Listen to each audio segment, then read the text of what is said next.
Your unique story, our global audience. Global One Media.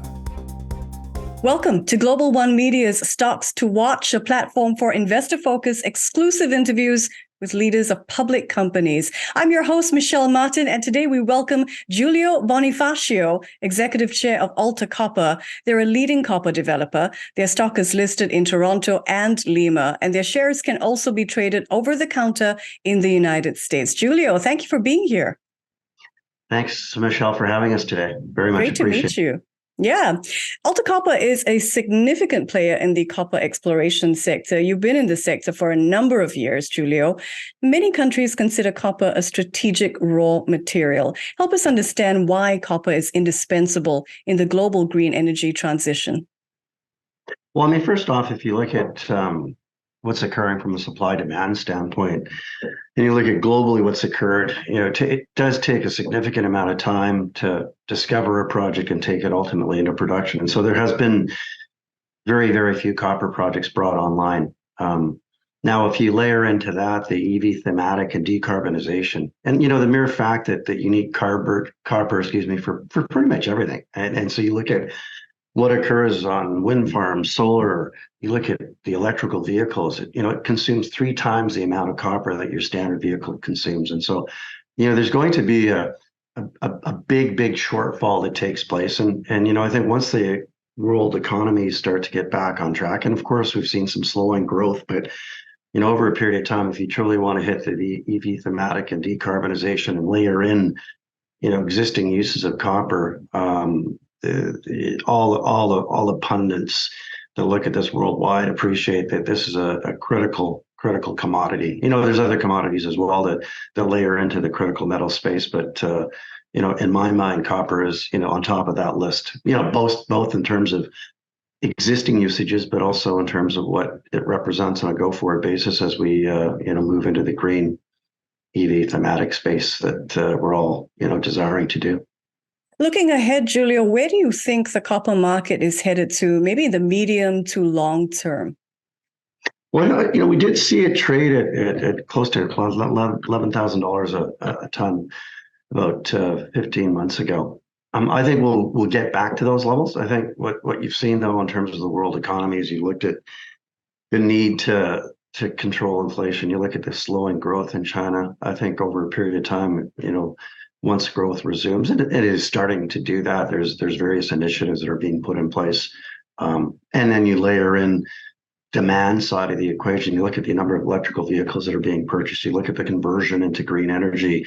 I ultimately am a big believer that the copper prices rise significantly. And, some groups suggested it could rise by 2 to 3 times. And so, from my perspective, being in the mining sector, we have a key commodity. We have a big resource. We have a project that's relatively advanced. I can't assume that copper, doubles up from here, but even at these current prices, the margins on this asset are significant. And I think that's one of the key points. And I would also add that many of the folks that talk about transition and decarbonization and the EV thematic seem to lose sight of the fact that you need the underlying commodities. And I think there has to be a bridging of that gap in terms of understanding that, hey, you do need to look at projects built to the highest standard by all means, but understand that that's going to be a key driver if we truly want to achieve our initiatives in our direction here and decarbonize the planet over a period of time and still deal with the existing demand. There's no doubt in my mind that new copper mines have to be brought on stream, and in part, the regulatory framework has to be adjusted accordingly. The mining industry has had very little capital invested over the last 5 to 10 years in the copper space. Surely there have been some projects that have come on stream, but not to the level that you would expect. And that partly has to do with the fact that copper prices were depressed for extended period of time. But as I noted, even at these levels, we have a project that looks very robust. The economics are fantastic, and the upside opportunity is very, very significant. Yeah, we're going to talk about that big project of yours in just a while, but help us understand copper prices in terms of the commodity cycle. Where is it in the cycle as you see it?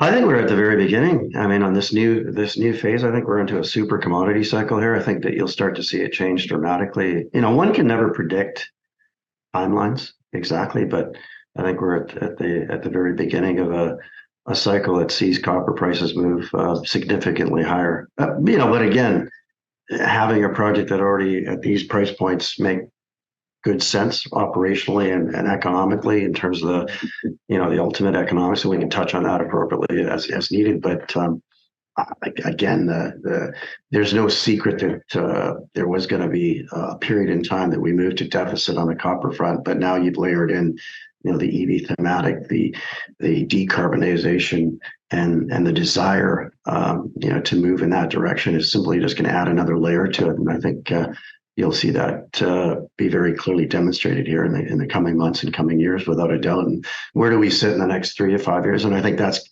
arguably what you should be looking at is, when you look at the shortfall of copper production and you look at what is occurring in the coming years, that bodes quite well for a company like ours, Alta Copper, without a doubt, because we are sitting on one of the largest copper assets in Latam that is not held by a major. So that puts us in a pretty enviable position. How significant is the copper shortage? Has there been a lack of significant discoveries in the last 3 to 5 years? Do you see this hitting a peak perhaps in 2025, for example, the shortage? I think there's lack of discovery, but there's also existing projects that just haven't been brought on stream. And you have to consider that when copper prices were trading at what were pretty depressed levels, pretty hard to justify building out a copper project. And most big copper projects will entail significant project capital. So, depending on the size of the project, depending on throughput, you're looking at anywhere from, $1 billion to $3 billion, potentially more in certain cases. And so in order to justify those type of investments, if you will, you need an adequate return, and those returns just weren't, clearly demonstrated at, $2, $2.50 per pound copper. Now you're starting to see some of those projects look a little bit more attractive. And, again, margin is what drives this, returns drive this. And, as you look forward and you look at what a lot of the significant copper companies are doing, they're being a little bit more aggressive now on projects like ours and other projects too, because they completely appreciate that,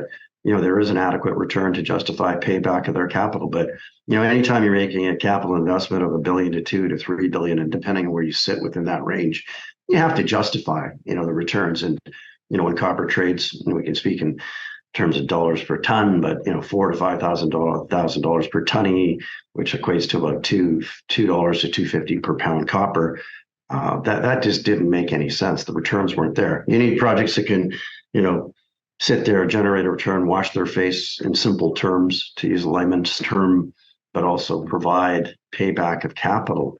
That is now starting to change. There's a bit of an awakening, and it's probably started rather late, and that, I think, in my estimation anyway, is what really is going to start pushing this forward in a very significant way. If we truly want to move to, a majority of EV vehicles, well, as I noted, consumes 3 times the amount of copper that your standard vehicle consumes. That's a perfect example of what, impact that's going to have on the demand side. You look at copper supply and the fact that there's been very few copper projects brought on stream. I think that also drives it. So I think that a lot of groups, banking groups, research groups have pointed to the need for copper on a go-forward basis, and the lack of discovery, as you highlighted, but also lack of projects being brought on stream. And so, fortunately for us at Alta Copper, we're sitting on what is a very, very large resource at 16 billion pounds.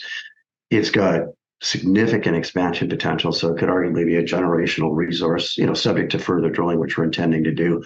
But the existing economics and area that we're located in is a project that we think we can manage both from a regulatory permitting standpoint, community standpoint. There's always work that needs to be done to advance those efforts, but I think those are some key ingredients.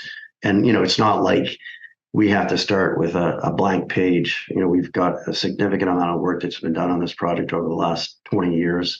I recently stepped in as executive chairman last year. I'm very, very excited about the prospects on this particular project and what it represents. Speaking of advancement on the projects in your portfolio, you have exploration projects in Peru and Canada. But looking at Peru specifically, can you give our viewers more insight into your Canariaco project? Where is it in terms of development, and what is its geological potential? Well, in terms of development, therein lies one of the key focuses for me is initially as an investor and a shareholder, and I've been in the copper space for plus 20 years with two previous copper companies that have done reasonably well. I looked at Keniarko and appreciated pretty quickly that it's already got a significant resource based on what is a pretty modest amount of drilling, 85,000 meters. And so the intent is to go back in, and it hasn't been drilled since 2013 because it already sits on a significant resource. But the intent is to reactivate our drill permits, and we're going through that process. We think that we can start drilling by the beginning of next year. We think the opportunity to increase that resource is very high. High probability in simple terms. Geological potential is fantastic. If you look at the number of past drilling holes at bottom and mineralization, the open extent nature of the deposits, you look at the secondary target in Keniarko Sur and Verde, which has yet to be drilled. It's a big porphyry system, and there could be multiple porphyry systems within it. And so, with respect to the secondary and third deposit being Keniarko Sur, that already sits on 2 billion pounds of copper, but all in, company already has a resource, most of which is in measured and indicated, that has approximately 16 billion pounds copper equivalent, gold, silver, and copper combined. And so geological potential, bar none, and also for us, a real opportunity to go back in and expand it further. In terms of stage of development, I mean, my gosh, we've got a previous pre-feasibility study. We could start in on a feasibility study if we chose to start the process with Sanasis. We're considering that. Now, have to bear in mind that all this takes capital. So we've done a pretty good job of raising capital at the beginning of this year, but we'll probably need to do some further capital raises on a go-forward basis. But there's just a lot of interest from a lot of significant strategic players. We also have a very supportive large shareholder. It's approximately a $50 to $60 billion company in Australia called Fortescue Metals Corp. They own approximately 25% of Alta Copper Corp.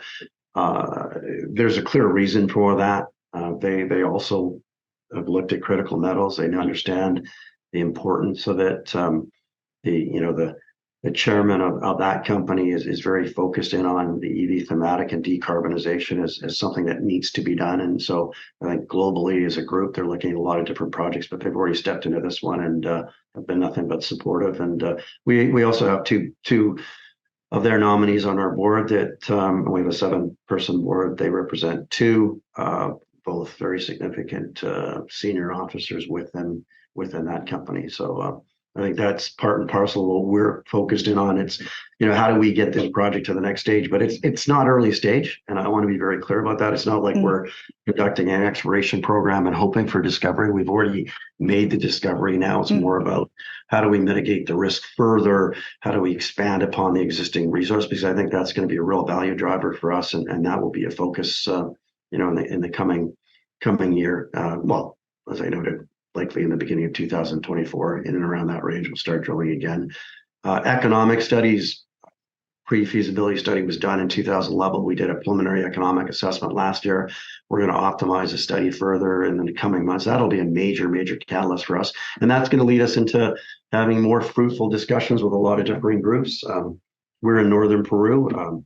Social license community is without a doubt a key component of having success with any project. And we're reestablishing those relationships with the community, and I think we'll have some success with them as well. They're not anti-mining. You're never in any project, and I've permitted a project, ever going to get 100% support. But I think for us, if we can communicate what we're intending to do, make it very clear to all stakeholders within the community that they'll benefit from the project on a go-forward basis, we should have cooperation. And again, there's work to be done on that end as well. But many folks in our space with limited knowledge will come to certain conclusions that are flawed. It's really about managing a process, advancing it, identifying areas that you need to focus in on, and then moving it forward appropriately. For us as a company, I would also add that, our core competencies are the success in part that we've had. A project of this size, I would add, does take a significant amount of capital. So, partnering with appropriate groups, getting strategic investments into Alta Copper, such as we have done with Fortescue Copper, will be sort of a key focal point for us, and valuation will change. And when valuation changes, when the capital starts to flow back into the market, because we're going into a super cycle, the valuation on an Alta Copper can change significantly. And I think that's going to be of extreme benefit to both the existing shareholders and incoming investors that look at this and realize, my gosh, they're already sitting in what is a significant resource with, very, very good economics. And we believe that we can improve upon both those, in terms of expansion, in terms of enhancing the economics, and also, focusing in on the community and what we need to do. Great to hear about community engagement and the movement of talent and capital as well to Cañariaco. Help us understand, with development and demand for copper ramping up, how does Alta Copper see its role within the global supply chain, and what strategies are being considered to establish Alta Copper as a key supplier? Well, I mean, it kind of touches on some of the previous points, Michelle, in that because we're sitting on what is a significant resource that has very good margins, that has further growth potential, it really will be a function of advancing the project and the opportunity within, but also focusing in on the strategic relationships that we can forge, including the one existing relationship we have with our large shareholder, and see how that moves forward. I fundamentally do believe that a company of this size with a project of that size likely moves into a situation where another company of significant size acquires us. That would be the intent. But up until that point in time, it is about value.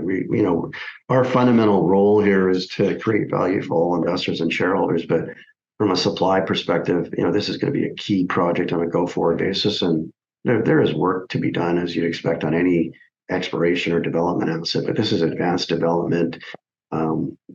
In simple terms, there's just so many aspects of the project that are so attractive. So forging relationships with strategic groups will be kind of a key focal point here over the next 12 to 18 months, further the relationship with our existing large shareholder. And, the ultimate objective from my perspective, and Joanne Fries, who's the founder of the company, has done a very credible job advancing the project during what was a good time in the sector to what was a challenging time in the sector.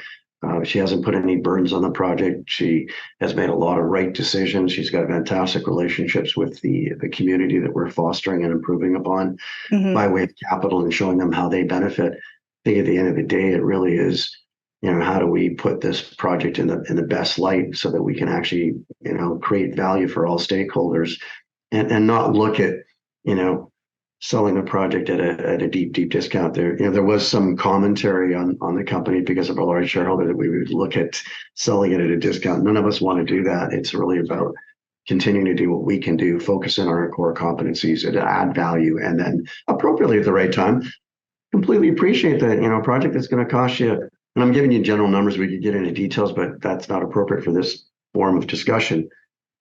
Anytime you're looking at a project north of $1 billion to $2 billion, depending on the size and what it ultimately looks like, that has to be, typically built by a large entity that has the skill set and the operational folks that can advance a project like that. For us, it's more about getting it to that stage so that we can put forth a real opportunity. I think the value of Alta Copper will continually rise over a period of time. I think the smart money, in simple terms, will appreciate what it represents. The smart money will do their homework on what we have, where we can take it. They'll pay attention to why certain groups have already stepped in. We have Fortescue Metals, but we also have Whittle Consulting that stepped in with a big equity financing. They're a large, notable consulting group out of Australia. They go and optimize projects. They think it's a world-class asset, tier one.